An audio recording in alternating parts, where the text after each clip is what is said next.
జన్మనిచ్చిన నా తల్లిదండ్రులకి, ఇక్కడ లేని మా నాన్నకి, ఇక్కడికి రాలేని మా అమ్మకి నా పాదాభివందనాలు.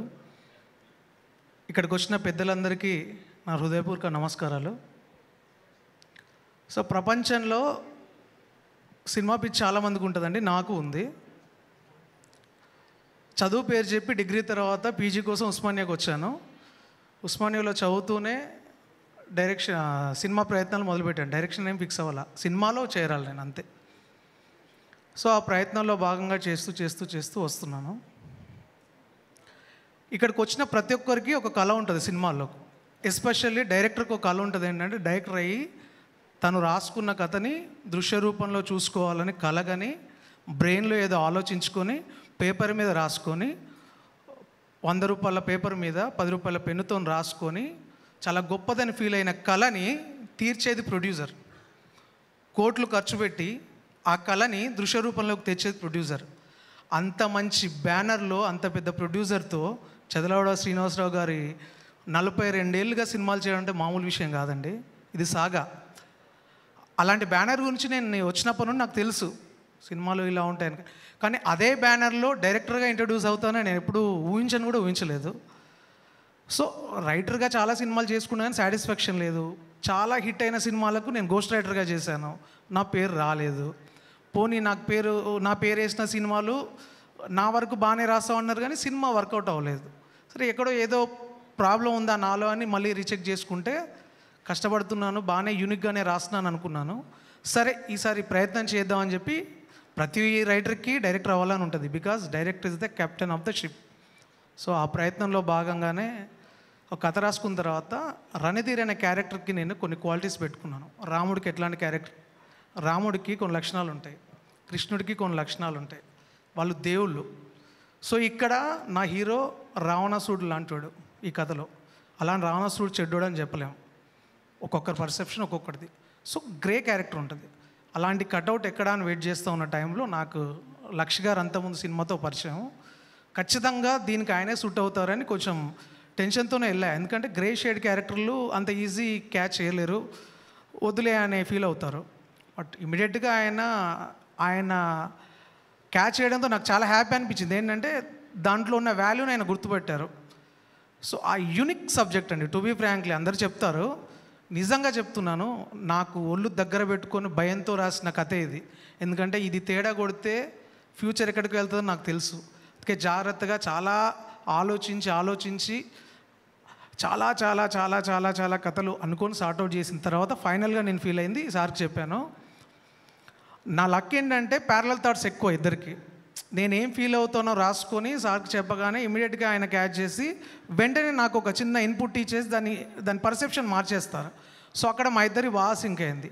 సో ఈ సినిమాకి ప్రొడ్యూసరే కాదు, హీరో కాదు, అంటే బ్రెయిన్లో లెఫ్ట్ బ్రెయిన్ రైట్ బ్రెయిన్ ఉంటారు కదా. టు బీ ఫ్రాంక్లీ నాకు ఫ్రంట్ బ్రెయిన్ లాగా కూడా ఉన్నారు ఈ సినిమాలో. ప్రతిదీ మేము డిస్కస్ చేసుకుంటాం. ఎందుకంటే ప్రోడక్ట్ను ముందుకు తీసుకెళ్ళడానికి, యూనిక్గా కొత్తగా ట్రై చేయడానికి అన్నీ నాకు చేశారు. అండ్ నెక్స్ట్ నేను మాట్లాడాల్సింది నా టీం. కొత్త డైరెక్టర్కి టీం సపోర్ట్ లేకపోతే కష్టం అండి. ఎందుకంటే ఒక యుద్ధం అనేది సైన్యం లేకపోతే కాదు. నా డిఓపి సినిమాలో కొంచెం విజువల్ చూశారు కదా, నేను చాలా టార్చర్ చేశాను తన్ని. షార్ట్ బై షార్ట్ టైంను పరిగెత్తి సినిమా ఇది ఈ రేస్లో నెక్స్ట్ మినిట్ పరిగెత్తేవాడు. అట్ ద సేమ్ టైం నా music director Sai Karthik extraordinary background score చేశాడు. 1.5 మిలియన్స్ పైనగా వెళ్ళింది మన సాంగ్.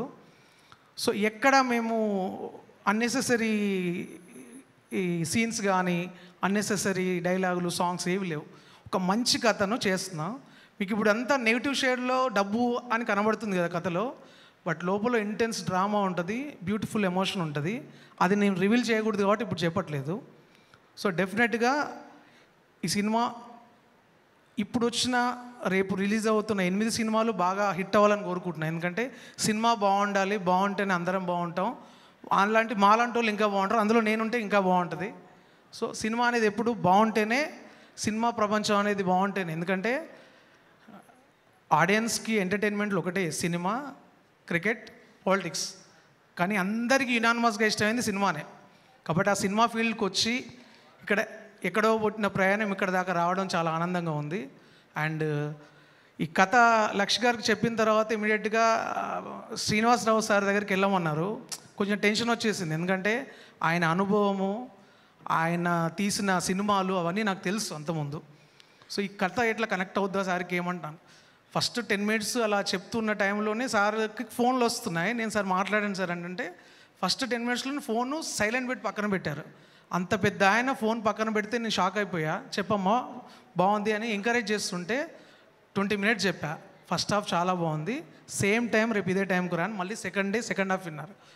నాకు ఎంత తృప్తి వేసిందంటే ఆ రోజే నేను సక్సెస్ అయిన ఫీలింగ్ అయిపోయింది. ఎందుకంటే ఆ కథ నేను ఏదైతే నమ్మి ఇది ఇలా ఉంటే బాగా నచ్చుద్దేమో అని ఒక ఆడియన్గా ఫీల్ అయ్యానో, సార్ నాకు అలాంటి రెస్పాన్సే ఇచ్చారు. సో అక్కడ మొదలైన ప్రయాణం ఇక్కడ దాకా వచ్చింది. ఇంకొక 3 రోజుల్లో రిలీజ్ అవ్వబోతుంది. దాన్ని మీరు ఆదరిస్తారని కోరుకుంటూ, స్టేజ్ మీదకి నన్ను ఆశీర్వదించడానికి వచ్చిన పెద్ద పెద్ద వాళ్ళ పేర్లు కూడా నేను అనడం కరెక్ట్ కాదు, ఎందుకంటే నేను ఆ స్థాయి లేదు. కాబట్టి పెద్దలందరూ నన్ను ఆశీర్వదించాలని కోరుకుంటూ, అలాగే మా గురుగారి గురించి చెప్తా. శ్రీనివాస్ గారి దగ్గర నేను 1 year చేశాను. ఆయన దగ్గర నేను చాలా నేర్చుకున్నాను కాబట్టి మెన్షన్ చేస్తున్నాను. మిగతా అంతా నాకు వాళ్ళకి నేను తెలియదు, కానీ సార్ వాళ్ళందరూ నాకు తెలిసే. సో కాబట్టి నన్ను ఆశీర్వదించడానికి ముందు మీరు, వెనకాల ఇంత పెద్దవాళ్ళు ఉన్నప్పుడు నాకేం బాధ లేదనే చిన్న భయం లేదనే చిన్న కాన్ఫిడెంట్తో, గట్ ఫీలింగ్తో చెప్తున్నా. డెఫినెట్గా unique concept. Please watch it in theatres only. ఎందుకంటే ఆ యాక్షన్ సీక్వెన్సెస్ కానీ, డ్రామా కానీ, ఆ ఫీల్ నైట్ ఎఫెక్ట్లే తీసాం. మ్యాక్సిమం ఒక 80% నైట్ ఎఫెక్ట్ ఉంటుంది, 20 day ఉంటుంది. చాలా యూనిక్ పాయింట్. మీరు చూసిన తర్వాత డెఫినెట్గా థ్రిల్ అవుతారు. చూసి బాగుంటే 3 చెప్పండి, బాగాలేకపోతే 30 మందికి చెప్పండి. ఎందుకంటే మంచి కంటెంట్ డెఫినెట్గా మీరు ఆదరిస్తారని నమ్మకంతో. అలాగే ఈ సినిమాని దిల్ రాజు గారు రిలీజ్ చేస్తున్నప్పుడు నా ఆనందానికి అవధులు లేవు ఇంకా. ఎందుకంటే ఒక ప్రోడక్ట్ను దాన్ని ఏమంటారు, ఆ బ్రాండ్ వాల్యూ ఉంటుంది కదా, అలా ఆయన మన సినిమా చేస్తున్నారని నాకు హీరో గారు చెప్తున్నప్పుడు అసలు నాకు ఐ మీన్ క్లౌడ్. ఎందుకంటే ఒక బ్రాండ్ వాల్యూ ఉంటుంది. రాజు గారు ఏదైనా చేస్తున్నారంటే 100% అది సక్సెస్ రేటు ఉంటుంది. సినిమా ఫీల్డ్లో 99% సక్సెస్ రేట్ ఉండదు, 1%కే కొట్టుకోవాలి అందరూ అంటారు. బట్ ప్రొడ్యూసర్గా ఆయన 99% సక్సెస్ అయ్యారు. సో అందుకు నేను చాలా హ్యాపీగా ఉన్నాను. డెఫినెట్గా ఈ సినిమా మీ అందరికీ ఒక మంచి ఎక్స్పీరియన్స్ ఇస్తుందని కోరుకుంటూ, ప్లీజ్ వాచ్ అవర్ మూవీ ధీరా. అండ్ మా హీరో గారి గురించి అంటే, ఇంకా నా ప్రొడ్యూసర్ మా హీరో గారు అన్నీ నన్ను వెనుకుండి నడిపించారు. ఆయనే. నేను ఫస్ట్ సినిమా డైరెక్టర్ అయినా తడబడకుండా ఎప్పుడు ఏది కావాలన్నా టెక్నికల్గా నాకు సపోర్ట్ చేస్తూ, అసలు నేను చాలా ఫ్రీ హ్యాండ్ ఇచ్చేసి చేయించారు నాతో.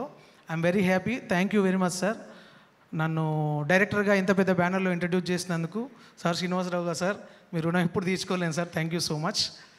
అండ్ అంతే, ఇంకా ఇంతకన్నా మాట్లాడితే కూడా కరెక్ట్ కాదు. Thank you so much. Please watch our movie in February 2nd in theaters only. Thank you.